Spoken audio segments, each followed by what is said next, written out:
გაჭირება ეს ცხოვრება სულ გაჭირებაა მეტი არაფერი. ყველა თავან ჯიბეების ძალიან მაღლა 1000 ლარზე ნაკლები პენსია არ უნდა გქონდეს პენსიონერს. რო ცოტა ნორმალური კვირაში თვეში ერთხელ მაინც ჩამოხორცდეთ ერთი.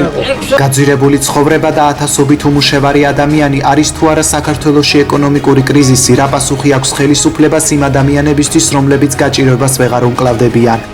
რა შესრულდა და რა ვერ შესრულდა წინა საარჩევნო დაპირებებიდან.